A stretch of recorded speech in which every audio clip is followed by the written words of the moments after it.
আলহামদুলিল্লাহ রাব্বিল আলামিন ওয়া সাল্লাল্লাহু ওয়া সাল্লাম আলা নবিয়িনা মুহাম্মাদিন ওয়া আলা আলিহি ওয়া সাহবিহি আজমাইন। আমরা বছরের সর্বশ্রেষ্ঠ 10টি দিনে অবস্থান করছি। দুলহিজ্জা মাসের চাঁদ দেখা গিয়েছে। দুলহিজ্জা মাসের প্রথম 10টি দিন বছরের শ্রেষ্ঠ 10টি দিন, এবং এই 10 দিনের আমল আল্লাহ তাআলার কাছে সবচেয়ে বেশি প্রিয়। আল্লাহ রাসূল সাল্লাল্লাহু আলাইহি ওয়াসাল্লাম বলেন, মা মিন আইয়ামিন আল আমালু সালিহু ফিহা আহাব্বু ইলাল্লাহি মিন হাযিল আইয়াম। এই দিনগুলোর চেয়ে অন্য কোনো দিনের আমল নাই যেটা আল্লাহর কাছে বেশি প্রিয়। ইয়ানি আইয়াম আল আশর, এই 10 দিনের কথা বলা হচ্ছে। ক্বালু ইয়া রাসূলুল্লাহ ওয়ালা জিহাদু ফি সাবিলিল্লাহ, আল্লাহর রাস্তায় জিহাদ করাও কি নয়? রাসূল সাল্লাল্লাহু আলাইহি ওয়াসাল্লাম বলেন, ওয়ালাল জিহাদু ফি সাবিলিল্লাহ ইল্লা রাজুলুন খারাজা বিনাফসিহি ওয়া মালিহি ফালাম ইয়ারজি মিন যালিকা বিশাইইন। আল্লাহর পথে জিহাদ করাও এর চেয়ে উত্তম নয়। অবশ্য ব্যতিক্রম হচ্ছে এমন একজন ব্যক্তি যে যুদ্ধ করতে নিজের জীবন এবং সম্পদ নিয়ে বের হয়ে যাবে, কিছু নিয়ে আর ফিরে আসে না। তাহলে এটা ছাড়া আর বাদবাকি সমস্ত আমল, যত আমল আছে তার মধ্যে সবচেয়ে প্রিয় আল্লাহ সুবহানাহু ওয়া তাআলার কাছে হচ্ছে জিলহজ মাসের এই 10 দিনের আমল। তাহলে এই 10টি দিন আমরা বেশি বেশি করে ইবাদত করে আমাদের সওয়াবের যে অ্যাকাউন্টটা আছে আখিরাতের, এই অ্যাকাউন্টটাকে অনেক বেশি বাড়িয়ে নেওয়ার চেষ্টা করব ইনশাল্লাহ। আজকে এই এই আলোচনাটায় আমরা এই আমলগুলি সম্পর্কে খুব সংক্ষেপে আপনাদেরকে একটা ধারণা দিয়ে মূলত আমরা এরপরে কোরবানি সংক্রান্ত বিভিন্ন মাসাইল আলোচনা করব, কারণ এই নিয়ে অনেক প্রশ্ন আসে। আমাদের প্রতি বছর কোরবানি করতে হয়, কিছু বিষয় আছে সবারই আমাদের এই ব্যাপারে জানা দরকার, আর কিছু বিষয় আছে যেটা নিয়ে বারবারই প্রশ্নগুলো আসে। তো আমার ইচ্ছা হচ্ছে এই একটা প্রেজেন্টেশনের মাধ্যমে আপনাদেরকে বিষয়টা ইনশাল্লাহ খুব সুন্দর করে বুঝিয়ে দেওয়া, যেন আপনারা এই বছর সহ পরবর্তীতে ভবিষ্যতের বছরগুলোতেও কোরবানি সংক্রান্ত মাসালাগুলো নিয়ে খুব বেশি সমস্যায় না পড়েন। তার আগে আসুন খুব দ্রুত আমরা দেখে নিই যে এই 10 দিন আমরা কোন আমলগুলো করব। প্রথমেই হচ্ছে যে আমাদের সবসময় তওবাকে তাজদিদুত তওবা, তওবাটাকে রিনিউ করতে হবে। এটা আমাদের ইসলামের একটা শিক্ষা। এই জন্য স্বয়ং রাসূলুল্লাহ সাল্লাল্লাহু আলাইহি সাল্লাম, যার সমস্ত গুনাহ আল্লাহ তাআলা ক্ষমা করে দিয়েছেন, তিনি পর্যন্ত অনেকবার ইস্তিগফার করতেন দিনের মধ্যে, এবং এই ইস্তিগফার করতে তিনি আমাদের শিখিয়েছেন। এই জন্য প্রত্যেকটা উপলক্ষে আমাদের সামনে যখনই কোনো উপলক্ষ আসবে, আসলে রমাদান আসলো অথবা বছরের শ্রেষ্ঠ 10টি দিন, এই জিলহজ মাসের দিনগুলো আমাদের আসলো, এই নতুন এক একটা সময় বা একটা বরকতময় সময়ে প্রবেশের শুরুটা আমাদের তওবা দিয়ে হওয়া দরকার। আমরা আবার আমাদের তওবাটাকে রিনিউ করে নেই, যে আমরা আল্লাহ সুবহানাহু ওয়া তাআলা যা কিছু অবাধ্যতা করেছি, তার আদেশ পালনে যা কিছু অবহেলা করেছি, এবং আমরা যা কিছু গুনাহ করেছি জেনে না জেনে, ছোট হোক বড় হোক, এই সব কিছু থেকে আমরা খাঁটি অন্তরে আল্লাহর কাছে তওবা করি। আস্তাগফিরুল্লাহ আল আযীম আল্লাযী লা ইলাহা ইল্লা হুয়াল হাইয়ুল কাইয়্যুম ওয়া আতুবু ইলাইহি। এবং এরকম তওবার বিভিন্ন যে দোয়াগুলো আছে সেগুলো পড়ার মাধ্যমে আমরা আল্লাহর কাছে আস্তাগফিরুল্লাহ ওয়া আতুবু ইলাইহি সহজভাবে আমরা বলতে পারি, অথবা আমরা বাংলা ভাষাতে আল্লাহর কাছে ক্ষমা চেতে পারি। তওবার মূল কথা হচ্ছে অনুতপ্ত হওয়া। আমরা আমাদের অতীতের গুনাহগুলো, আমরা গুনাহ করি এবং তারপর ভুলে যাই। আমাদের উচিত এই অতীতের গুনাহগুলোকে স্মরণ রেখে লজ্জিত হওয়া, বারবার লজ্জিত হওয়া, অনুতপ্ত হওয়া। আমরা যদি না করতাম, এই আফসোসটা মনের মধ্যে আসতে হবে, এবং গুনাহটা বন্ধ করেছি আমরা এটা এনশোর করতে হবে, এবং দৃঢ় প্রতিজ্ঞ হতে হবে যে না, ভবিষ্যতে কখনোই আমরা এই গুনার দিকে ফিরে যাব না। এরপর ভবিষ্যতে কখনো আবার পদস্খলন হয়ে গেলে আবার তওবা করে নিব, কারণ আল্লাহ সুবহানাহু ওয়া তাআলার তওবার দরজা মৃত্যু পর্যন্ত অথবা কিয়ামত আসা পর্যন্ত খোলা থাকবে। তাহলে তওবা করার মাধ্যমে এই দিনগুলোতে আমরা প্রবেশ করব। দ্বিতীয় যে কাজটা, এই জিলহজ মাসের 9 দিন, অবশ্যই ঈদের দিনটা বাদ দিয়ে, কারণ জিলহজ মাসের 10 তারিখ হচ্ছে ঈদ, এই ঈদের দিনটা বাদ দিয়ে 9 দিন রোজা রাখা। হাদিসে এসেছে, কানা রাসূলুল্লাহ সাল্লাল্লাহু আলাইহি ওয়াসাল্লাম ইয়াসুমু তিসআ দিল হিজ্জা, দিল হিজ্জের 9টা দিন রাসূল সাল্লাল্লাহু আলাইহি সাল্লাম রোজা রাখতেন, এরকম হাদিস এসেছে। কিন্তু হাদিসটার বিশুদ্ধতার বিষয়টা প্রশ্নবিদ্ধ। তো যেটা মনে হয় যে আসলে এটা নবী সাল্লাল্লাহু আলাইহি ওয়াসাল্লাম আমল হিসেবে যদিও বর্ণিত হয়েছে, কিন্তু এটা প্রতিষ্ঠিত হয়নি। কিন্তু সেটা না হলেও আমরা একটু আগে যে হাদিসটা দেখতাম যে এই 10 দিনের আমল আল্লাহর কাছে সবচেয়ে প্রিয়, সেই জেনারেল হাদিসের আলোকে আমরা বলতে পারি, তাহলে কেউ যদি এই 9 দিন রোজা রাখে তাহলে সে অনেক বড় সে সওয়াব লাভ করবে। এবং বিশেষত এর মধ্যে রয়েছে আরাফার দিনের রোজা। আরাফার দিনের রোজার সম্পর্কে হাদিসের মধ্যে এসেছে যে আগের এবং পরের বছরের গুনাহের কাফফারা হয়। সগীরা গুনাহ, অবশ্যই এখানে কবিরা গুনাহের কথা বলা হয়নি। সাধারণ মূলনীতি হচ্ছে যে নামাজের মাধ্যমে, ওযুর মাধ্যমে, রোজার মাধ্যমে যে গুনাহ মাফের কথা এসেছে সেটা মূলত সগীরা গুনার ক্ষেত্রে প্রযোজ্য। আর কবিরা গুনাহ যেগুলো আছে, যেই গুনাহগুলো এমন, যেই গুনার জন্য আল্লাহ পাকের পক্ষ থেকে বিশেষ কোনো শাস্তির কথা বর্ণিত আছে দুনিয়া বা আখিরাতে, সেই গুনাহগুলো হচ্ছে কবিরা গুনাহ। এই কবিরা গুনাহগুলো থেকে আমাদেরকে অবশ্যই তওবা করে নিতে হবে। আর নামাজের মাধ্যমে, ওযুর মাধ্যমে, রোজার মাধ্যমে, উমরার মাধ্যমে যে গুনাহগুলো মাফ হয় সেগুলো হচ্ছে সাগাইর, এবং সেখানে শর্ত দেওয়া হয়েছে ইদাজতুনিবাল কাবাইর, যদি বড় বড় কবিরা গুনাহগুলো থেকে বেঁচে থাকা হয়, তাহলে এই সমস্ত ইবাদতের মাধ্যমে ছোটোখাটো গুনাহগুলো আল্লাহ তাআলা মাফ করেন, যেটা আল্লাহ তাআলার অনেক বড় অনুগ্রহ।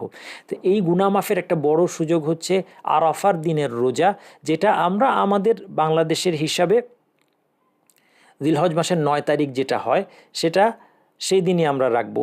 এই মতটা আমরা ফলো করতে পারি। এটা সৌদি আরবের বড় আলেমদের মতামত আছে, যে তার মধ্যে অন্যতম একজন শেখ মোহাম্মদ বিন সালেহ আল উসাইমিন রহমতুল্লাহ আলাইহি, তার মত ছিল যে আরাফার দিনের রোজা সৌদি আরবে যেদিন আরাফার দিন সেই হিসেবে না, যার যার অঞ্চলে দিলহজ মাসের 9 তারিখে তারা এই রোজাটা রাখবে। তাহলে আমাদের যদি আজকে যত তারিখ সেই তারিখ হিসেবে 9 তারিখটা কবে হয় সেটা সেই দিনটা আমরা রোজা রাখতে পারি। আর যদি আমরা এই 9 দিনই রোজা রাখি তাহলে এর মধ্যে আসলে যেটা সৌদি আরবে আরাফার দিন সেই দিনের রোজাটাও আমাদের রাখা হয়ে যাবে। কিন্তু যিনি একটা রোজা রাখতে চান তিনি আমাদের দেশের হিসাবে রাখবেন। তবে এটাও সাথে আমি বলে রাখি যে এই ব্যাপারে আলেমদের ভিন্ন মতও আছে। সুতরাং আপনার কাছে যে আলেম নির্ভরযোগ্য তিনি যদি আপনাকে ফতোয়া দেন, আপনার কাছে নির্ভরযোগ্য আলেম তিনি যদি আপনাকে ফতোয়া দেন যে না আপনি সৌদি আরবের যেটি আরাফার দিন যেটা সেদিন রোজা রাখবেন, তাহলে সেটাও আপনি করতে পারেন। কারণ আপনি সাধারণ মানুষ, কোনো একজন নির্ভরযোগ্য আলেমের ফতোয়া অনুসরণ করে আমল করলে আমরা আমাদের দায় দায়িত্ব থেকে মুক্ত হয়ে যাবো। এটা একটা গুরুত্বপূর্ণ মাসালা, মনে রাখবেন। এবং এটা নিয়ে কোনো কনফিউশন, অনেক মানুষ কনফিউশন তৈরি করে। সবার পক্ষে এটা কোনো দিন সম্ভব না যে কোরআন হাদিস গবেষণা করে, যেখানে আলেমরা পর্যন্ত মতভেদ করেছেন, সব জায়গায় গিয়ে আমি সঠিক মতে উপনীত হতে পারবো, এই ধারণাটাই ভুল।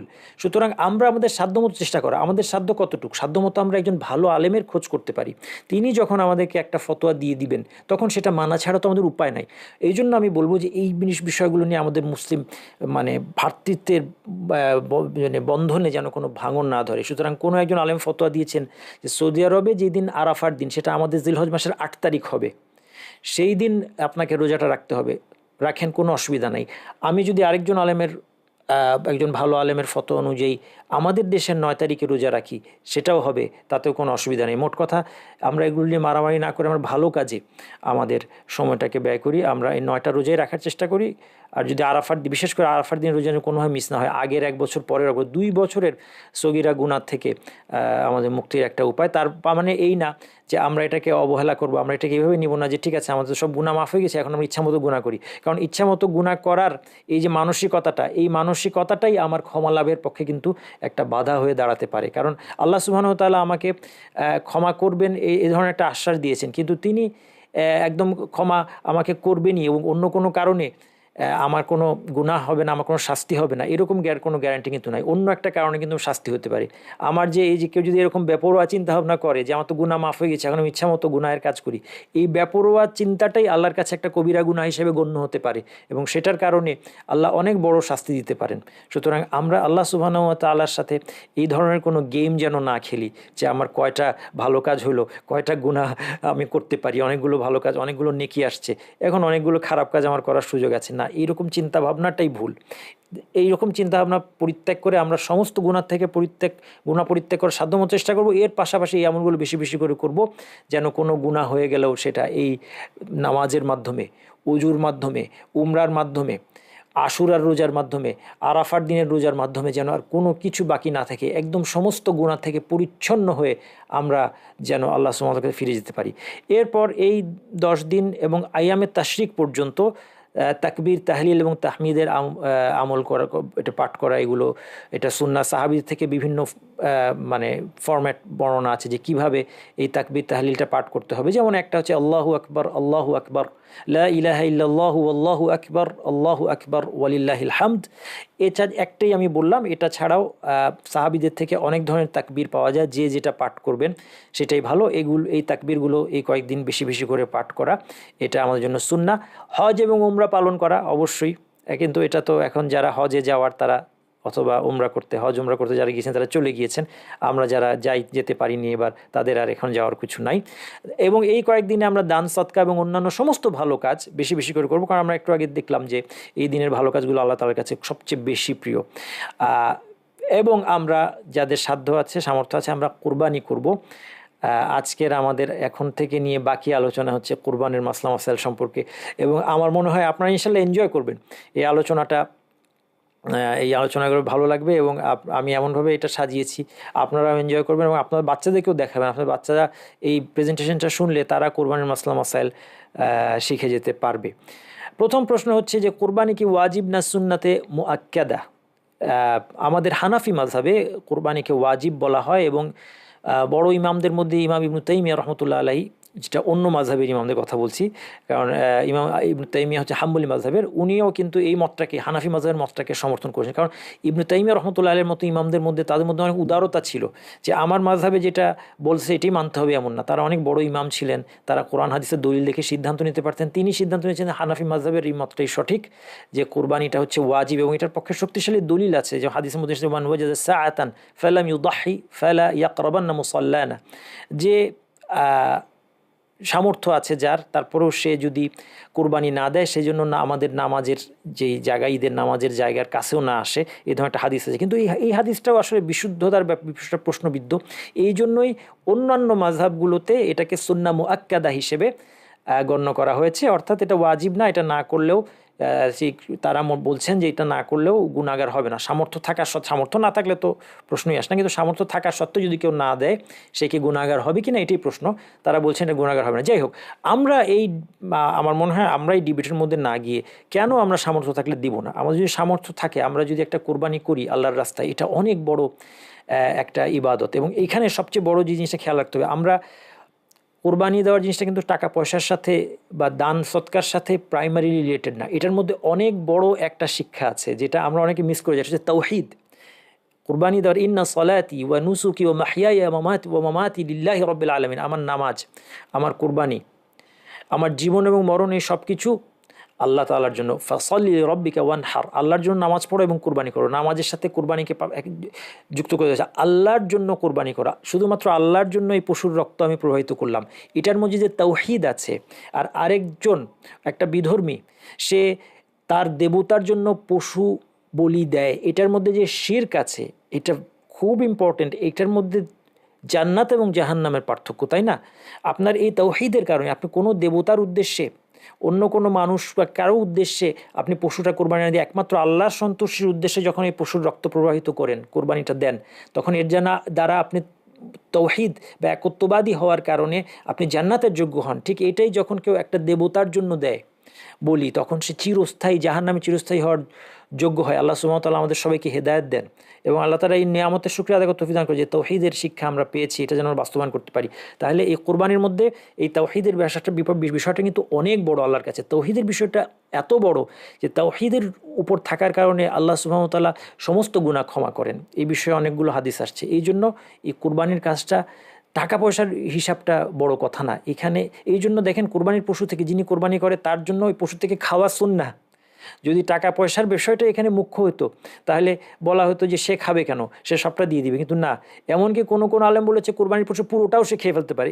এটাও একটা ফতোয়া আছে, আমি বলছি না এটা ঠিক, কিন্তু এই ফতোয়াটা আসলো কেন? এই জন্য আসলো যে এখানে এই যে আল্লাহর জন্য স্যাক্রিফাইস করাটা এবং এই যে তাওহীদকে আপনি তুলে ধরলেন এই স্যাক্রিফাইস করার মাধ্যমে, এবং আল্লাহর দ্বীনের একটা প্রকাশ্য অনুষ্ঠান আপনি পালন করলেন, এইখানেই হচ্ছে এটার তাৎপর্য। এবং এই জন্য আমাদের সবারই এই মাসালার মধ্যে না যে ওয়াজিব না সুন্নাহ মুআক্কাদা, এই মাসালায় আমরা না যে এটা নবী সাল্লাল্লাহু আলাইহি ওয়াসাল্লামের সুন্নাহ, আমাদের সামর্থ্য থাকলে অবশ্যই আমরা কোরবানি করব, এই মানসিকতা আমাদের রাখাই দরকার। এবং দ্বিতীয় মাসালা, যেটা এখন গুরুত্বপূর্ণ মাসালা, একটি পরিবারের পক্ষ থেকে একটি কোরবানি যথেষ্ট, এটাই কিন্তু সুন্নাহ। আবু আইয়ুব আল আনসারী রাদিয়াল্লাহু আনহু, একজন সাহাবী, তাকে জিজ্ঞেস করা হলো কাইফা কানাতিদ দুহায়া আলা আহদি রাসূলিল্লাহি সাল্লাল্লাহু আলাইহি ওয়াসাল্লাম, জিজ্ঞেস করা হলো যে রাসূল সাল্লাল্লাহু আলাইহি ওয়াসাল্লামের সময় এই কুরবানিটা কেমন ছিল। তিনি বললেন, কানা আর-রাজুলু ইউদাহি বিশাতি আনহু ওয়া আন আহলি বাইতিহি ফায়াকুলুনা ওয়া ইউতঈমুনা হাত্তা তাবাহা আন-নাসু ফাসারাত কামা তারা। তিনি বলছেন যে একজন ব্যক্তি, সে একটা ভেড়া কোরবানি দিত নিজের এবং তার পরিবারের লোকদের পক্ষ থেকে, এবং সেখান থেকে তারা খেত এবং মানুষকে খাওয়াতো, এবং এটাই তখন যথেষ্ট ছিল। পরবর্তীতে মানুষ একটা প্রতিযোগিতামূলক একটা চিন্তাভাবনা থেকে সবাই একটা একটা করে কোরবানি দেওয়া, হয়তো বা এরকম একটা চল হয়েছিল, এটার ভিত্তিতে তাকে প্রশ্ন করা হয় এবং তার উত্তর থেকে এই ধরনের একটা ইঙ্গিত পাওয়া যাচ্ছে। যাই হোক, তাহলে বোঝা যাচ্ছে যে সুন্নাহ হচ্ছে পরিবারের পক্ষ থেকে একজন দিবেন। ধরা যাক এটা একটা পরিবার, এই পরিবারটাকে আমরা একটু পরেও দেখব। কখন দেখব? যখন আমরা যে গরুর 7 ভাগ নিয়ে আমাদের একটা কনফিউশন আছে। গরুর 7 ভাগ মানে কি? 7 ভাগ মানে তার মানে আমি কি একটা গরুতে সওয়াবে অংশীদার করতে পারবো মাত্র 7 জনকে, না কি ব্যাপার, এই নামগুলো আমাদের পড়তে হবে কিনা, এই বিষয়গুলো নিয়ে বেশ কিছু কনফিউশন আমাদের মধ্যে আছে। এই কনফিউশনটা ইনশাল্লাহ আজকে আলোচনা দূর হয়ে যাবে। যাই হোক, এখানে আমি একটা পরিবার দেখাচ্ছি, এরা সবাই একসাথে থাকে, এদের মধ্যে কে কি এটা আমি পরিচয় দিলাম না। এখন মনে করেন এই লোকটা হচ্ছে পরিবারের কর্তা, মনে করেন তার নাম হচ্ছে খালিদ, খালিদের নাম সামনেও আসবে। এই খালিদ সাহেব তিনি যদি কোরবানি দেন, তাহলে এখানে আরও ধরা যাক তার স্ত্রী আছেন, তার মা আছেন, তার ছেলেও আছে একটা, ধরলাম এটা বড় একটা ছেলে তার, এদের নিজেদের টাকা থাকলেও এদেরকে কোরবানি দিতে হবে এমন না। বরং সুন্নাহ হচ্ছে পুরো পরিবারের পক্ষ থেকে খালিদ একটা ভেড়া দিবেন, অথবা একটা উট দিবেন, অথবা একটা গরু, অথবা উট আর গরুর 7 ভাগের 1 ভাগ, অথবা একটা ছাগল, যেটা কোরবানি দিবেন। এইটাই কিন্তু পুরা পরিবার পক্ষ থেকে আদায় হয়ে যাবে। এই জন্য কোনো আলেম বলেছেন যে এটাই উত্তম, কারণ এটা সুন্নাহ। শোনেন, উত্তম কিন্তু মানে আপনি বেশি খরচ করলেই উত্তম হবে এমন কোনো, এটা সব সময় না। কোনো কিছু বেশি করলেই যে এটা আপনার জন্য উত্তম হবে, বিষয়টা এরকম না। যেমন কেউ যদি এখন আমি জোহরের সালাত আদায় করব, জোহরের সালাতে যদি আমি সূরা বাকারা পড়তে শুরু করে দিই এবং পুরো সূরা বাকারাটা শেষ করি জোহরের সালাতে, এটা কি বৈধ? হ্যাঁ বৈধ, কিন্তু এটা কি উত্তম? না, এটা উত্তম না। কারণ নবী মুহাম্মদ সাল্লাল্লাহু আলাইহি ওয়াসাল্লাম এটা করেন নাই। নবী সাল্লাল্লাহু আলাইহি ওয়াসাল্লামের জোহরের সালাতে তিনি কি সূরা পড়তেন, আসরে কি পড়তেন, তার একটা সিস্টেম আছে। সেই সিস্টেমটা ফলো করাটা বেস্ট। যদিও আমি বলতে পারি যে আমি তো সূরা বাকারা আরও লম্বা সূরা পড়লাম, হ্যাঁ ঠিক আছে, লম্বা সূরা পড়ার জন্য হয়তো আলাদা একটা সওয়াব পাবো, কিন্তু নামাজের মধ্যে পড়া হিসেবে এই কাজটা কিন্তু উত্তম হয় না। উত্তম ছিল ছোট সূরা, যেটা নবী সাল্লাল্লাহু আলাইহি ওয়াসাল্লাম যেটা দিয়ে পড়েছেন, সেই সূরাটা দিয়ে নামাজটা পড়াটাই কিন্তু উত্তম ছিল। তো সেই জন্য কোনো কাজে আপনি বেশি কষ্ট করলেন বা বেশি তেলাওয়াত করলেন, অথবা বেশি ইবাদত করলেন, অথবা বেশি খরচ করলেন, সেটাই উত্তম হওয়ার কোনো কথা নেই। নবী মুহাম্মদ সাল্লাল্লাহু আলাইহি ওয়াসাল্লামের সুন্নাতের মধ্যে থাকাটা বেস্ট। তো এই জন্য যদি পুরো পরিবারের পক্ষ থেকে একটা কোরবানি দেওয়া হয়, এটাই হচ্ছে নবী সাল্লাল্লাহু আলাইহি ওয়াসাল্লামের সুন্নাহ আদায় হবে। তো এটা একটা গুরুত্বপূর্ণ মাসলা। তবে মনে রাখতে হবে যে যদি সবার সম্পদ থাকে, তারা একাধিক পশু দিতে চান, অথবা স্বামী একটা দিলেন, স্ত্রীর আলাদা সম্পদ আছে তিনি একটা দিলেন, মা তারও কিছু জমানো টাকা আছে তিনিও একটা দিলেন, এটা নিষিদ্ধ না। এটা নিয়েও আমরা বড় ধরনের কোনো ঝগড়াঝাটির মধ্যে যাব না ইনশাল্লাহ। কোরবানির পশু আশা করি আপনারা এখানে সবই চিনতে পারছেন, এটা ছাড়া, তাই না? আমার এই যে ভেড়া ছবির সিলেকশনটা খুব ভালো হয়নি মনে হয়। আপনারা কি জানেন যে ভেড়া আর ছাগল অনেক প্রজাতি আছে, এবং অনেক সময় ভেড়া আর ছাগলের মধ্যে পার্থক্য বোঝাই যায় না, শুধু একটা শিওর সাইন আছে। এটা কি আপনাদের জানেন? এটা আপনাদের জন্য একটা প্রশ্ন থাকলো যে ভেড়া এবং ছাগল নিশ্চিতভাবে আলাদা করার একটা সাইন আছে, এটা কি? দেখি আমি, এটা আপনার জন্য থাকলো, আপনারা কমেন্টে লিখতে পারেন এটার উত্তর। আর আমার যদি মনে থাকে আমি লেকচার শেষে এটার উত্তরটা দিয়ে দিব। যাই হোক, এখানে আমাদের একটা ভেড়া দিয়ে কোরবানি হবে। ছাগল, উট, খুব সুন্দর একটা উট দেখা যাচ্ছে, এরকম উট আমরা খুব একটা দেখি নাই, এরকম সুন্দর একটা উট কোরবানি করতে পারলে ভালোই হতো। আর একটা গরু দেখতে পাচ্ছেন। এই পশুর বাইরে কোনো কিছু দিয়ে কিন্তু কোরবানি হবে না। কেউ যদি মুরগি কোরবানি করতে চায়, কোরবানি হবে না, যেটা আমরা উদহাইয়া বলা হয়, এটা বাংলায় আমরা কোরবানি বলি, আরবি টার্মটা হচ্ছে উদহাইয়া। আমরা এই যে জিলহজ মাসের 10, 11, 12, 13 এই 4 দিনের মধ্যে যেই পশুটা আমরা যারা হজে যাই না, আমরা যেটা আল্লাহর জন্য জবাই করি, সেটা হচ্ছে আল্লাহর সন্তুষ্টির জন্য জবাই করি, সেটার নাম হচ্ছে উদহাইয়াতে। এই উদহাইয়ার পশু কিন্তু এইগুলি, এর বাইরে কোনো পশু দিয়ে উদহাইয়া হবে না। এর বাইরে কোনো পশু খাওয়া হালাল হতে পারে, যেমন অনেক আলেমের মতে ঘোড়া খাওয়া হালাল, কোনো আলেমের মতে ঘোড়া খাওয়া হালাল, এবং এটার পক্ষে তাদের এভিডেন্স আছে হাদিসে। তো যাই হোক, যদি ধরেও নিই যে ঘোড়া খাওয়া হালাল, ঘোড়া দিয়ে কিন্তু আপনার কুরবানি হবে না। তাহলে এইগুলো ছাগল, ভেড়া, উট, গরু এবং মহিষ এক ধরনের গরু, সেটা দিয়েও হবে। আবার বন্য গরু দিয়ে কিন্তু মানে গৃহপালিত গরু হতে হবে, বন্য গরু দিয়ে কোরবানি হবে না। তো কোরবানির পশু আমরা মোটামুটি চিনি, এবং আমাদের দেশে বেসিক্যালি ছাগল অথবা গরু, এই দুইটাই আমাদের চয়েস। তো এর বাইরে কোনো কিছু আমরা দিই না। এখন আসেন আমরা আবার আগের স্লাইডটায় যদি যাই, যে একটা ভেড়া একজনই কোরবানি দিতে হবে এবং একটা ছাগল একজনই কোরবানি দিতে হবে, কিন্তু উট এবং গরুতে 7 জন শরিক থাকতে পারে। এখন এই 7 জন শরিকের বিষয়টা বোঝা নিয়ে কনফিউশন আছে। আমরা ছোটোবেলায় যেটা দেখতাম যে একজন একটা গরু কিনেছেন, তিনি তার সম্পূর্ণ গরুটা তিনিই কিনেছেন একাই, এতে তার কেউ শরিক নাই, টাকায় কেউ শরিক নাই, নিজের টাকা দিয়ে গরুটা কিনেছেন। তা কিন্তু তারপর কোরবানি করার সময় উনি নাম লিখিয়ে এনেছেন 7 জনের, এবং সেই নামটা যিনি জবাই করবেন সাধারণত হয়তোবা আমাদের মসজিদের ইমাম অথবা মুয়াজ্জিন এরকম কেউ আসতেন। এটা আমরা ছোটোবেলার ঘটনা বলছি, যে এটা পশুটা কোরবানি করার জন্য। তো উনাকে আবার দেখা যাচ্ছে ওই 7টা নাম পড়ানো হতো, যে এই 7 জনের পক্ষ থেকে এই কোরবানিটা দেওয়া হচ্ছে। আসলে এই বিষয়টা একটু কনফিউশন আছে, এইটাকে আমি সহজ করে ইনশাল্লাহ আপনাদেরকে এখানে বুঝিয়ে দিচ্ছি। 7 ভাগের অর্থ হচ্ছে যে 7 জন পর্যন্ত এই গরুটার মালিক হতে পারবে। যেমন ধরা যাক এখানে একটা গরু 7 জন মিলে এই গরুটা কোরবানি দিবে। এখন এই গরুটা কোরবানি দিবে 2 থেকে 7 জন এটার মধ্যে মালিকানায় সে শরিক হতে পারবে। অর্থাৎ কয়জনই মিলে গরুটা কিনবে? হ্যাঁ, গরুটার দাম ধরলাম 70,000 টাকা, তাহলে 7 জনে মিলে কিনলো, প্রত্যেকে 10,000 টাকা করে দিল, সর্বোচ্চ এতটুকু করা যাবে। 8 জনে মিলে কিনলে হবে না, 7 জনের কম হতে পারে, 2 থেকে 6, 2 জন শরিক হতে পারে, 3 জন হতে পারে, 4 জন, 5 জন, 6 জন, 7 জন পর্যন্ত হতে পারে, এর চেয়ে বেশি হবে না। এখন ধরা যাক 70,000 টাকার গরু, এই গরুটা এরা 7 জন মিলে কিনেছে, খালেদ কিনেছে, মুআদ কিনেছে, এবং এরা একই পরিবারের না, আলাদা আলাদা তাদের পরিবার। ধরা যাক ওরা 7 বন্ধু, তাদের আলাদা ফ্যামিলি আছে, খালিদের ফ্যামিলি আছে, মুআদ, জাইদ, রাশেদ, আরিফ, আনাস, ওমার, তারা মিলে 7 জন মিলে কি করলো? এই গরুটা কিনলো, প্রত্যেকে 10,000 টাকা দিল, 70,000 টাকা। এখন খালিদের 1 ভাগ, এই 1 ভাগটা খালিদ এবং তার পরিবারের পক্ষ থেকে যথেষ্ট হবে, বুঝতে পারছেন? তাহলে খালিদের আরিফের 1 ভাগ, আরিফ এবং তার পরিবারের পক্ষ থেকে যথেষ্ট হবে। এখন খালিদের ভাগটা কতটুক? 7 ভাগের 1 ভাগ, 70,000 টাকা গরু, 10,000 টাকা সে দিয়েছে, 10,000 টাকা মানে 7 ভাগের 1 ভাগের মালিকানা তার, এই পশুটা কোরবানি হবে। এখন এটা খালিদ এবং তার পরিবারের পক্ষ থেকে যথেষ্ট হবে। আচ্ছা, আরেকটা জিনিস মনে রাখবেন যে এই কোরবানির পশুটায় এই বাকিরা, যে বাকিদের কারো কোরবানির নিয়ত নাও থাকতে পারে। ধরা যাক ওমারের এই তার গরুটার উদ্দেশ্য হচ্ছে তার অংশটা সে শুধু গোশত খাওয়ার জন্য, ওমর হয়তো আরেকটা পশু দিয়েছে, এখানে সে 1 ভাগ দিল যে এটা আমি কোরবানি না, এটা শুধু আমি গোশত খাবো, এটাও জায়েজ, তাতে খালেদের কোরবানির কোনো ক্ষতি হবে না, বুঝতে পারছেন? ওমর গোশত খাওয়ার জন্য দিয়েছে, কিন্তু খালিদ আল্লাহ সন্তুষ্টির উদ্দেশ্যে উদহিয়া হিসেবে, কোরবানি হিসেবে দিয়েছে, এটাও করা বৈধ। এখন দেখেন যে খালিদের অংশটা এই 7 ভাগের 1 ভাগটার মধ্যে সে কয়জনকে শরিক করতে পারবে, এটা নিয়ে কোনো টেনশন নাই। তাইলে কয়জনকে সওয়াবে শরিক করবে এর টেনশন নাই, কারণ এটা খালিদ এবং তার পরিবারের পক্ষ থেকে যথেষ্ট হবে, এবং খালিদের পরিবারে অনেক লোক থাকতে পারে। এখন দেখেন, মনে করেন এটা খালিদের পরিবার, এটা হচ্ছে খালিদ, ঠিক আছে? তারপরে ইনি হচ্ছেন খালেদের স্ত্রী, এ হচ্ছে মনে করেন খালেদের ছেলে, ছেলেটা বড় হয়ে গেছে, ওর একটা নাম দেই, মনে করেন ওর নাম দিলাম ইব্রাহিম। এখন খালেদের ছেলে ইব্রাহিম, সেও রোজগার করে, সেও কিছু কিছু মাসে ইনকাম করে। আচ্ছা, এরপরে ধরেন আপনার খালেদের স্ত্রী, উনারও মোহরানার টাকা আছে, বাবার জমি বিক্রি থেকে উনি টাকা পেয়েছেন। এটা খালেদের ছোট ছোট মেয়েরা এবং খালেদের ছোট ছেলে, ছোট মেয়েদেরও অনেক স্বর্ণালঙ্কার থাকতে পারে গিফট হিসেবে, দেখা যাচ্ছে ওইটার দামও অনেক। আর উনি হচ্ছেন খালেদের মা, উনারও কিছু সম্পত্তি জমানো আছে, সবাই সম্পত্তি আছে, তারা একটা পরিবার। এই পুরো পরিবারের থেকে এই সবার সামর্থ্য আছে, কিন্তু যেটা বললাম পুরো পরিবারের পক্ষ থেকে যে খালেদের একটা ভাগ, ওই 70,000 টাকার গরুতে 10,000 টাকার একটা ভাগ, এটাই পুরো পরিবারের পক্ষ থেকে কুরবানি আদায় হবে। তাহলে যদিও খালেদের ছেলে ইনকাম করছে, কিন্তু ছেলে এখনও বাবার সাথে থাকে, তাইলে ছেলের জন্য আলাদা কোরবানি দিতে হবে না।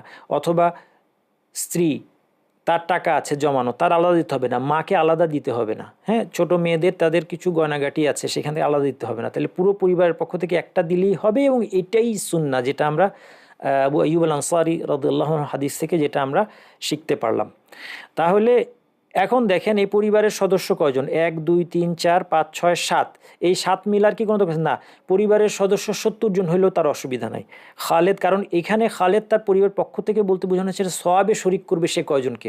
সওয়াবে শরিক করার ক্ষেত্রে আপনার কোনো সীমা নাই।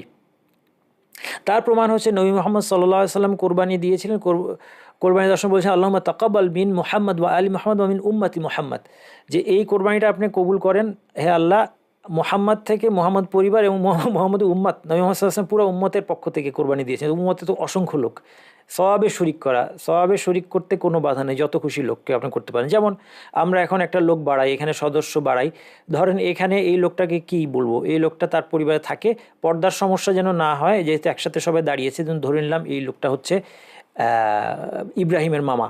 ইব্রাহিমের মামা মানে কি? খালেদের শ্যালক, ধরেন স্ত্রী তার ভাই। তো তাহলে আর আপনার না হলে আপনারা বলবেন যে এখানে তো পর্দার সমস্যা হয়ে গেল, তাহলে আর পর্দার সমস্যা হচ্ছে না। এখন পরিবারের সদস্য সংখ্যা 8 জন, এই পুরোটাই কিন্তু খালেদ এবং তার পরিবারের পক্ষ থেকে কোরবানি আদায় হয়ে গেল। এবং এর মধ্যে খালেদের যে শ্যালক আছে, সেই শ্যালক যেহেতু এই পরিবারে থাকছে, মনে করেন সে এই পরিবারে থেকে পড়াশোনা করে, সে ইনকাম করে না, অথবা মনে করেন সে এই পরিবারের সাথে থাকে কিন্তু সে তার নিজেরও কিছু ইনকাম আছে, তাতেও কোনো অসুবিধা নেই। এরা একটা আহলে বাইত, এই পুরো আহলে বাইতের পক্ষ থেকে একটা কোরবানি কি হবে, একটা কোরবানি যথেষ্ট হবে। আচ্ছা, এখন মনে করেন একটু আগে বললাম যে খালেদ তার সওয়াবে অনেককে শরিক করতে পারবে। খালেদ নিয়ত করলো যে আমার এই কোরবানিটা আমার পরিবার এবং আমার আত্মীয় স্বজনের পক্ষ থেকে, তাহলে কি হবে মনে করেন এখন এই যে দেখেন সওয়াবে শরিক করার নিয়ত করেছে, সে নিয়ত করেছে যে খালেদ তার পরিবার এবং তার জীবিত এবং মৃত আত্মীয়দের পক্ষ থেকে কোরবানিটা দিচ্ছে, সে নিয়ত করেছে মনে মনে যে আমার, সে যদি কোরবানির সময় এটা নাও বলে এটা অসুবিধা নেই, এই মাসালাটা আমরা দেখবো সামনে। সে মনে মনে সিদ্ধান্ত নিয়েছে যে আমার এই কোরবানিটা হবে হে আল্লাহ আমার পক্ষ থেকে, সওয়াবে আমার পরিবার তো শরিক থাকবে, আমার জীবিত মৃত আত্মীয়রা শরিক থাকবে। তাহলে মনে করেন খালেদের বাবা তিনি মারা গিয়েছেন, খালেদের বাবার কেউ কিন্তু সে শরিক করে ফেললো। খালেদ যখন নিয়ত করলো যে আমার জীবিত এবং মৃত আত্মীয় স্বজনের পক্ষ থেকে এবং আমার পরিবারের পক্ষ থেকে আমি এটা দিচ্ছি, তাহলে তার যে মৃত বাবা আছেন তিনি শরিক হয়ে গেল। মনে করেন এটা খালেদের দাদি অথবা নানি, তিনিও মারা গিয়েছেন, তাকেও তিনি খালেদ কিন্তু শরিক করে ফেললো এই নিয়তের মাধ্যমে। তার এক ভাগের মধ্যে কিন্তু দেখেন মানুষ অনেক বেড়ে যাচ্ছে, হ্যাঁ 10 জন হয়ে গেছে অলরেডি। তারপরে মনে করেন খালেদের একটা বোন আছে, এই বোনটা জীবিতই আছে, এটা মৃত না, উনি জীবিত আছেন কিন্তু উনি খালেদের সাথে থাকেন না, উনি হয়তো বা আরেক দেশে থাকেন অথবা আরেক জেলায় থাকেন, তাকেও সে তার নিয়তের মাধ্যমে শরিক করে ফেলতে পারে। মোট কথা আপনি আপনার সওয়াবে কয়েকজনকে শরিক করবেন এটার কোনো সীমা নাই। সীমা হচ্ছে এই জায়গায় যে গরুটার মালিকানায়, গরুটা কেনার সময় যে শেয়ার করেছেন সেখানে গরু বা উট হলে 7 জন পর্যন্ত শেয়ার করতে হবে, 7 জনের বেশি হবে না। আর যদি ভেড়া বা ছাগল হয় তাহলে একজনই কিনতে হবে। ঠিক আছে, আশা করি আমি এটা বুঝাতে পারলাম। এখন দেখেন একটা সমস্যার কথা বলি, যে মনে করেন এই একটা পরিবার, এই পরিবারে কে আছেন, ধরেন এই ভাই আছেন খালেদ এবং খালেদের স্ত্রী এবং আরেক ভাই আছেন আরিফ। মনে করেন 2 ভাই, খালেদ আরিফ 2 ভাই, তারা একসাথে থাকে, তাদের মাকে নিয়ে থাকে, মা আছেন, একই পরিবারে থাকেন, একই বাসায় তারা বসবাস করছেন।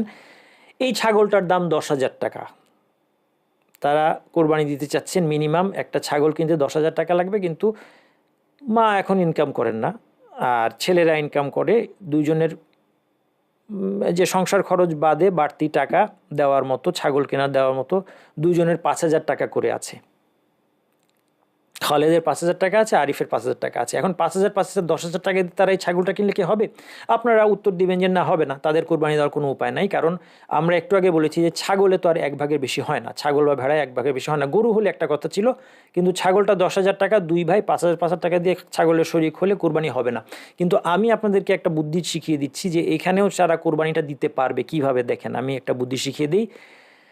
ওরা 5,000 করে মাকে দিবে এবং দিয়ে বলবে যে মা আমরা আপনাকে 10,000 টাকা দিলাম, 5,000 আপনি 10,000 টাকা দিয়ে ছাগল কিনে পরিবার, আপনার এবং পরিবারের পক্ষ থেকে আপনি কোরবানি দিয়ে দেন, তাহলে হয়ে গেল।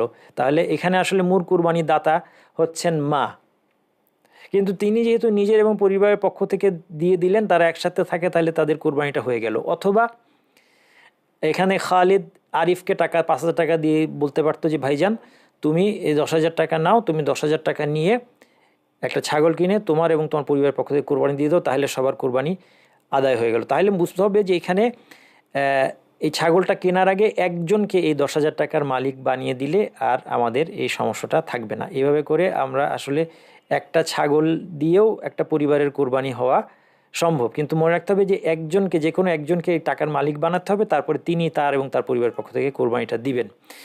একটা গুরুত্বপূর্ণ মাসালা আছে, যিনি কোরবানি দিবেন তিনি জিলহজ শুরু হলে কোরবানি পর্যন্ত নখ চুল কাটা থেকে বিরত থাকবেন। হাদিসে এসেছে রাসূলুল্লাহ সাল্লাল্লাহু আলাইহি ওয়াসাল্লাম বলেছেন মান কানা লাহু যিবহুন ইয়াযবাহুহু ফাইযা উহিল্লা হিলালু যিল হিজ্জাতি ফালা ইয়াখুযান্না মিন শা'রিহি ওয়ালা মিন আযফারিহি শাইআন হাত্তা ইউদাহি। কারো যদি একটা কোরবানির পশু থাকে যেটা সে কোরবানি করতে চায়, তাহলে যখন জিলহজ মাসের চাঁদ দেখা যাবে তখন থেকে শুরু করে সে কুরবানি দেওয়া পর্যন্ত সে যেন তার চুল বা নখ থেকে কোনো কিছু না কাটে। চুল কাটবে না, চুল অথবা পশম কাটবে না গায়ের কোনো অংশে, এবং নখ কাটবে না কুরবানি দেওয়া পর্যন্ত। তাহলে এই মাসালাটা মনে রাখতে হবে, এটা আমাদেরকে মেনে চলতে হবে। ধরা যাক উনি কোরবানি দিবেন, খালিদ, এখানে দেখাচ্ছে যে খালিদ কোরবানি দিবে, খালিদ কোরবানি দিচ্ছে কিন্তু তার পরিবারের পক্ষ থেকে।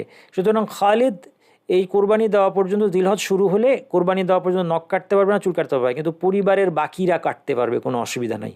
এই জন্য খালিদকে আমি লাল রং করে দিয়েছি। এটা বাকিদের জন্য প্রযোজ্য না, শুধুমাত্র কার জন্য প্রযোজ্য? খালিদের জন্য, কারণ কোরবানিটা খালিদের। যদিও তিনি তার পরিবারের পক্ষ থেকে দিচ্ছেন, আত্মীয় স্বজনের পক্ষ থেকে দিচ্ছেন, অর্থাৎ সোয়াবে বাকিদেরকে শরিক করছেন, কিন্তু বাকিদের চুল কাটা, নখ কাটা এগুলো নিষেধ হবে না। কুরবানির পশুর যে সমস্ত ত্রুটি থাকতে পারবে না, হাদিসে মৌলিকভাবে 4টি ত্রুটির কথা এসেছে।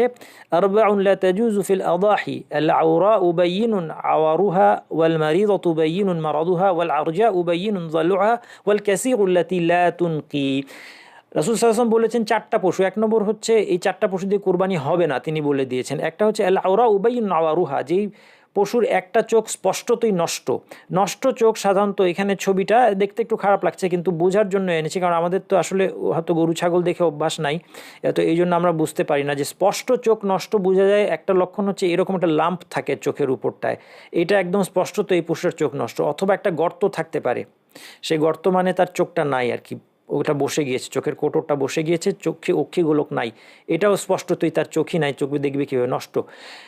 সেই ক্ষেত্রে এই ধরনের পশু দিয়ে কোরবানি হবে না। কিন্তু যদি এমন হয়, আর যদি 2টা চোখই নষ্ট হয়, তাহলে তো মিন বাবি আউলা, অর্থাৎ সেটা কোরবানি না হওয়াটা আরও বেশি যুক্তিযুক্ত, যদি একটা চোখ না থাকলেই, নষ্ট হইলেই যদি কোরবানি না হয়। কিন্তু যদি এমন হয় চোখে ছানি আছে বা সাদা, হ্যাঁ, ছানি জাতীয় কিছু আছে, হয়তো সে দেখতে পায়, নিশ্চিত না, তাহলে সেটা দিয়ে কোরবানি হয়ে যাবে। তবে সেটাও না থাকাটাই অবশ্যই উত্তম। 2 নম্বর যে পশুটা নবী সাল্লাল্লাহু আলাইহি ওয়াসাল্লাম নিষেধ করেছেন সেটা হচ্ছে আল মারিদাতু বাইয়িনুন মারাদুহা, যেটা স্পষ্টত রোগাক্রান্ত, অর্থাৎ তার রোগটা একদম বাহ্যিক, এমন না যে ডাক্তার আসলে শুধু বুঝতে পারে, এছাড়া বোঝা যায় না। বোঝা যাচ্ছে যে সেটা অসুস্থ একটা পশু, এবং সেই অসুস্থতার কারণে সে ঘাস খায় না, সে অন্য পশুর সাথে চড়ে ঠিকভাবে খাচ্ছে না, পানি পান করছে না ঠিকভাবে, অথবা তার প্রকাশ্য তার চর্মরোগ আছে যেটা বাইরে থেকে দেখা যাচ্ছে। এই ধরনের স্পষ্ট রোগাক্রান্ত পশু, যেই রোগের কারণে তার গোশতের কোয়ালিটির উপর এফেক্ট হবে, এই ধরনের পশু কোরবানি করাও কিন্তু নিষিদ্ধ, এটা দিয়ে কোরবানি হবে না। 3 নম্বর যেই পশুটা দিয়ে কোরবানি হবে না সেটা হচ্ছে আল আরজাউ বাইয়িনুন যালউহা, যেই পশুটা খোড়া, স্পষ্টত খোড়া হওয়ার অর্থ হচ্ছে যে সে অন্য পশুর সাথে হেঁটে সে তাল রাখতে পারে না, অন্য পশুগুলো তাকে রেখে এগিয়ে যায়, সে তাল রাখতে পারে না, তার মানে সে স্পষ্টতই খোড়া। কিন্তু যদি এমন হয় যে সে মনে হচ্ছে তার একটু খোড়ানি আছে, কিন্তু সে তার হাঁটা চলায় কোনো অসুবিধা, অন্য পশুর সাথে সমান তালে হাঁটতে, তাহলে অসুবিধা নেই।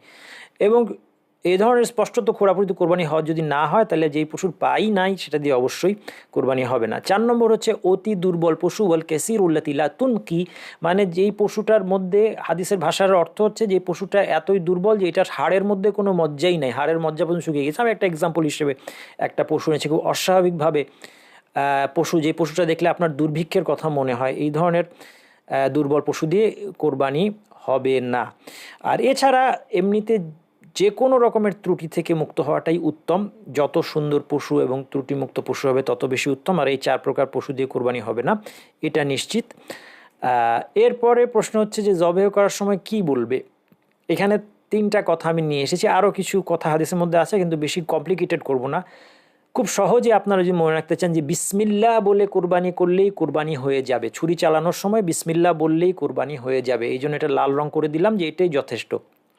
সাথে ওয়াল্লাহু আকবার বলা উত্তম, না বললে কোরবানি হবে, ক্ষতি নাই। বিসমিল্লাহ না বললে তো কোরবানি হবে না, কিন্তু বিসমিল্লাহ সাথে ওয়াল্লাহু আকবার। এখানে হচ্ছে যদি বিসমিল্লাহ বলতে কেউ ভুলে যায় তাহলে কোরবানি হয়ে যাবে, যদি ভুলে যায়। অনেকগুলো পশু কোরবানি করছে, একটা পশু সে বিসমিল্লাহ বলতে ভুলে গিয়েছে, সে জানে, ইচ্ছা করে ত্যাগ করেনি, ভুলে গিয়েছে, তখন তার কোরবানিটা হয়ে যাবে।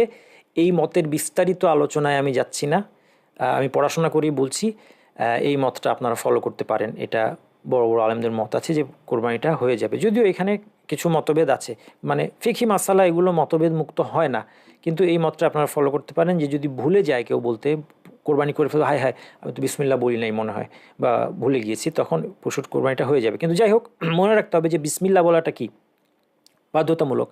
ওয়াল্লাহু আকবার এটা বললে ভালো, না বললে ক্ষতি হবে না কোনো। এবং এটাও বলা যেতে পারে, লাস্ট যে কথাটা আছে, আল্লাহুম্মা তাকাব্বাল মিন খালিদ ওয়া মিন আলি খালিদ, খালিদ কোরবানি দিচ্ছে সে বলবে, অথবা যে কোরবানি দিচ্ছে সে বলবে আল্লাহুম্মা তাকাব্বাল মিন খালিদ ওয়া মিন আলি খালিদ, আল্লাহ আপনি খালিদ এবং অথবা খালিদ এবং খালিদের পরিবার পক্ষ থেকে এটা কবুল করেন। এটা কি সে নিয়তটা মুখে বলছে? তা না, এটা নিয়ত মুখে বলা না, এটা স্বতন্ত্র একটা অনুষ্ঠান। যেমন আমরা নামাজের শুরুতে আল্লাহু আকবার বলি, সেরকম কোরবানির সময় এই দোয়াটা করা, এটা একটা দোয়া বা জিকির, কোরবানির সময় করাটা এটা উত্তম, এটা না করলেও কোনো ক্ষতি হচ্ছে না। সুতরাং এটা যদি নাও বলা হয়, মনে মনে খালিদের নিয়ত আছে এই কোরবানি হচ্ছে আমার এবং আমার পরিবার পক্ষ থেকে, তাহলেই হবে, এটা বলতে হবে, এটা জরুরি না। এটা হচ্ছে জবে করার সময় কী বলবে। কোরবানির গোশতের ভাগ কীরকম হবে আমাদের দেশে প্রচলিত আছে, এবং এর পক্ষে কিছু হাদিসও পাওয়া যায় যে ভাগ 3 রকম হবে। নিজের জন্য 1 ভাগ রাখবে, 1 ভাগ সাদাকা করবে, এবং 1 ভাগ হাদিয়া দিবে উপহার হিসেবে। সাধারণত মানুষ দেখা যায় আমাদের আত্মীয় স্বজনের কাছে পাঠায়। এভাবে যদি ভাগ করেন ভালো, কোনো অসুবিধা নেই। কোনো কোনো হাদিসের বর্ণনা আছে, যদিও হাদিসগুলোর দুর্বলতা আছে, কিন্তু তারপরেও এটা হাদিসের মধ্যে এসেছে। তো মৌলিক ব্যাপার হচ্ছে যে এটা ভাগ করা যাবে, কোনো অসুবিধা নাই। এবং এক্ষেত্রে শুধু একটা জিনিস খেয়াল রাখবেন, যদি হাদিয়া দেন 3 ভাগের 1 ভাগ শুধুমাত্র মানে যারা সামর্থ্যবান তাদেরকে না, খুঁজে খুঁজে আপনার দরিদ্র প্রতিবেশী যদি থাকে, দরিদ্র আত্মীয় স্বজন, তাদের কাছে এই হাদিয়াটা পাঠাবেন। আর সাদাকা বলতে বোঝাচ্ছে যে একদম ফাকির, সে হাত পেতেছে, তাদেরকে দিবেন, এটা হচ্ছে সাদাকা। সুতরাং হাদিয়াটা যেন শুধুমাত্র সম্পদশালীদের মধ্যে ঘুরপাক না খায়, এটা খেয়াল রাখবেন। কেউ কেউ বলেছেন 2 ভাগ হবে কোরবানির পশু, কারণ আল্লাহ তাআলা বলেছেন ফাকুলু মিনহা ওয়া আত'ইমুল কানি ওয়াল মু'তার ফাকুলু মিনহা ওয়া আত'ইমুল বাইসাল ফাকির। তোমরা এখান থেকে খাও এবং ফকির, দুর্দশাগ্রস্ত ফকিরকে তোমরা দাও। এই ধরনের আয়াতের জন্য এখানে 2 ধরনের লোকের কথা বলেছে, নিজের এবং মানে নিজের জন্য নিজে খেতে বলা হয়েছে, এবং সাদাকা করতে বলা হয়েছে দরিদ্র হত দরিদ্র লোককে। এই জন্য কেউ কেউ বলেছেন কোরবানির পশু 2 ভাগ, 1 ভাগ নিজের জন্য রাখবে, আরেক ভাগ সে দান করে দিবে, এটাও সুন্দর। এরপর কেউ যদি আরও বেশি নিজের জন্য রাখে সেটাও জায়েজ আছে, এবং এই জন্য কেউ কেউ বলেছেন যে পুরোটাও খেয়ে ফেলতে পারে, কিন্তু সেই মতের মধ্যে আমরা গেলাম না, সেই মতটা একটু প্রশ্ন সাপেক্ষ। কিছুটা হলেও কোরবানির পশু থেকে দান করতে হবে, এটাই এই মতেই আমরা থাকি, কিছুটা হলেও দান করতে হবে। আর এটা সবাই করে, একটা পশুর সমস্ত গোশত একা খেয়ে ফেলে এরকম মানে মানুষ কে আছে? এরকম মানুষ আমাদের সমাজে কি দেখা যায়? আমি দেখিনি। তো যাই হোক, এই যেভাবে ভাগ করেন ইনশাল্লাহ। আর যদি হচ্ছে বেশিও কেউ নিজের জন্য রাখতে চায়, যেটা আমরা বললাম অর্ধেকের বেশিও চাইলে সে রাখতে পারে, এটা নিষিদ্ধ নয়। কোরবানির গোশত বা চামড়া কসাইয়ের পারিশ্রমিক হিসেবে দেয়া নিষেধ। কোরবানির যে গোশত এবং চামড়া যা কিছু আছে খেয়াল রাখবেন। দেখেন, কোরবানির গোশত আপনার জন্য খাওয়া বৈধ, কিন্তু বিক্রি করা বৈধ না, কারণ এটা আল্লাহর জন্য, এটা এটা এটা এটা বিসর্জন হয়ে গিয়েছে আল্লাহর জন্য। এখন এই জন্য এটার কোনো অংশের আর মালিকানা আপনার কার্যকর নাই। যখন কোরবানিটা দিয়ে দেওয়া হয়ে গেল বা কোরবানির পশুটা কোরবানির জন্য নির্ধারিত হয়ে গেল, তখন আর এটার কোনো অংশ কেনা বেচা করাটা বৈধ না। এই জন্য যখন আপনি যদি কসাইয়ের সাথে আপনি চুক্তি করেন যে কসাইয়ের রেট হচ্ছে 12,000 টাকা, আপনি বললেন যে তোমাকে 10,000 টাকা দিব আর চামড়াটা দিয়ে দিব, এটা অবৈধ। কারণ তার মানে আপনি চামড়াটা 2,000 টাকায় বিক্রি করলেন, কিন্তু আপনি তাকে 12,000 টাকাই তার পাওনা পুরোটাই দিলেন, তারপরে তাকে যাওয়ার সময় একটা প্যাকেট দিয়ে বললেন যে নাও তুমি গোশতটাও নিয়ে যাও, এটা জায়েজ। এবং যাকে আপনি গোশতটা দান করেছেন বা চামড়াটা দান করেছেন তার জন্য বিক্রি করা বৈধ, সে এটা বিক্রি করতে পারবে।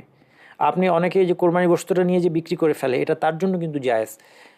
একজন দরিদ্র লোক আপনার থেকে গোশত কালেক্ট করেছে, তাকে এটা খেতেই হবে এমন না। সে যখন এটার মালিক হয়ে গেছে, সে মালিক হয়ে যাওয়ার পরে এখন সে নিয়ে এটা বিক্রি করতে পারে, কিন্তু আপনি বিক্রি করতে পারবেন না। তেমনি চামড়াটাও যাকে দিয়েছেন সে এটা চাইলে বিক্রি করতে পারে। আমাদের সর্বশেষ মাসালা হচ্ছে কোরবানির সময় ঈদের সালাতের পর থেকে শুরু করে 13ই দুলহিজ্জার সূর্যাস্ত পর্যন্ত, অর্থাৎ 4 দিন 3 রাত্রি।